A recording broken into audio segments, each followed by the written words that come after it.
Bonjour à toutes et bonjour à tous, aujourd'hui on se retrouve pour une nouvelle vidéo et cette fois-ci on va s'intéresser à encore ce PC. Je vous l'avais montré lors de... Alors je sais plus ce que c'était comme vidéo. J'avais fait si c'était sur les CD et les DVD que j'avais sur les ROM pour pouvoir installer des logiciels ou des systèmes d'exploitation. Donc on a vu ce PC, il y avait Mandriva dessus. Donc là ce qui s'est passé, le Mandriva c'était un test pour savoir si déjà il était capable d'accepter un petit Linux, ce truc là, ce serait sympa. Mais là pour le coup j'ai changé et cette fois-ci c'est vraiment le système que je vais vous montrer après. Vous l'avez vu bien évidemment sur le titre évidemment. C'est voilà, c'est ce Linux là que j'ai installé sur ce PC. Mint évidemment en 32 bits. Alors là vous inquiétez pas, il y a des platines, elles marchent plus trop. Faut que je répare celle-là. Voilà, donc je vais vous le montrer en même temps parce que ça évitera qu'on me pose la question. Donc il y a deux platines. Alors celle du haut, alors que je me trompe pas, celle du haut il y a le stéréo qui déconne et celle du bas c'est qu'il faut trouver de quoi lire le vinyle, c'est-à-dire le diamant. Et derrière il faut que je puisse refaire les fiches pour pouvoir mettre du RCA derrière. Il y a juste les câbles des nus. Voilà, donc faudrait que je les mette sur du RCA et après ça devrait passer. Elle tourne, hein. Les deux tournent. La première, le stéréo est un peu mort et puis la deuxième, c'est juste qu'il faut que j'en mette de quoi lire là-dessus. Voilà, maintenant que cette info est faite, vous savez ce que c'est, on revient sur le Linux. Voilà, j'adore le vinyle. Bon, le Linux Mint, donc j'ai mis là-dessus, donc je vous l'avais montré la dernière fois, AMD 64, 64 bits. Donc la petite souris qui va bien, mais ça c'est voilà, c'est des trucs que j'ai de côté, et clavier.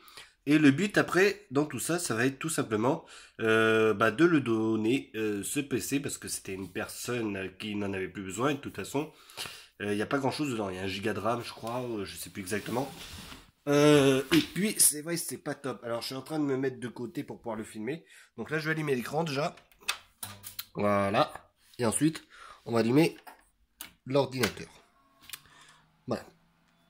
Donc là, on va retourner sur cet écran cathodique de compétition qui nous affiche des belles barres à chaque fois. Là.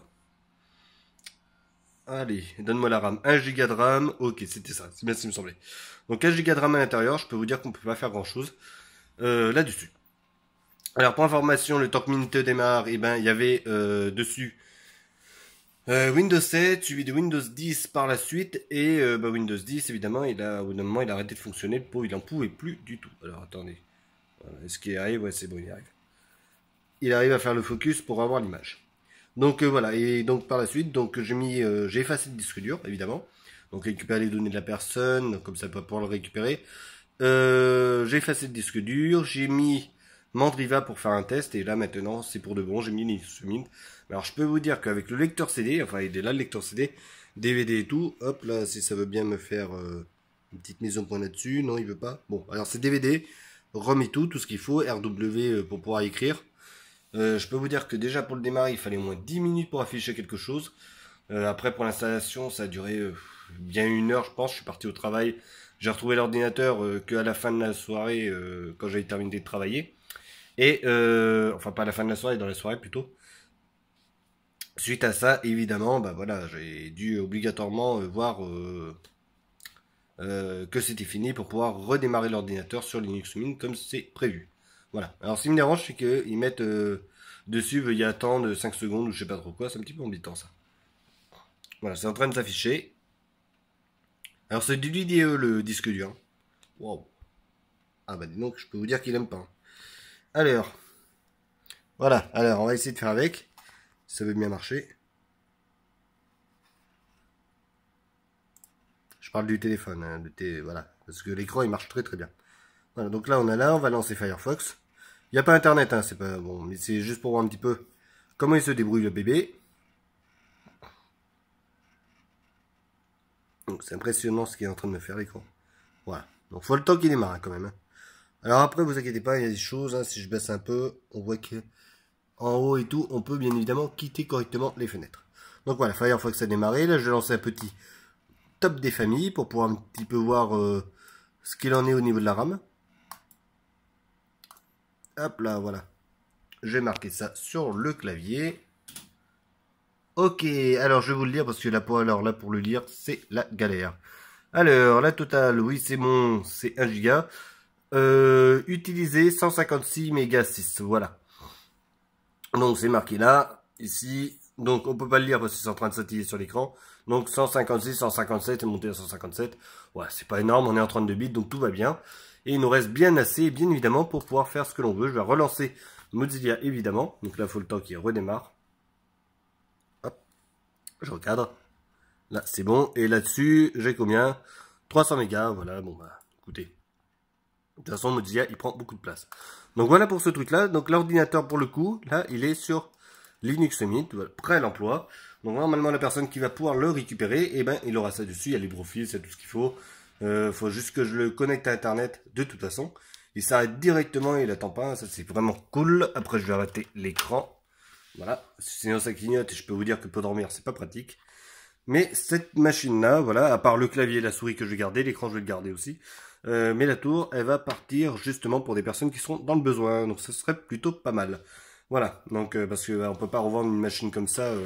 Voilà, certes c'est bien, c'est vintage si on veut entre guillemets, hein, parce que parler de vintage sur une tour comme ça, bon c'est pas non plus énorme. Alors ce format-là, ce form factor-là, si je me mets un petit peu en arrière, avec ces boutons-là, ces deux côtés, c'est vrai qu'on en avait pas mal. C'est Asus qui faisait ça. On en trouvait beaucoup. Alors dans les lycées, dans les écoles, il y avait vraiment souvent ce genre de machine-là.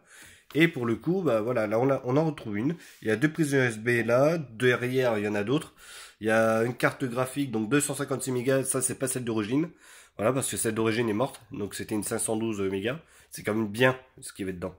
Carte mère, elle a l'air assez sympa aussi, il y a quelques trucs en SATA.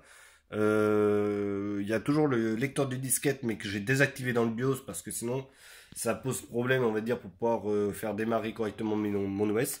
Il me dit, bah voilà, il y a un problème, F1 pour continuer, enfin voilà, à cause de lecteur des disquettes.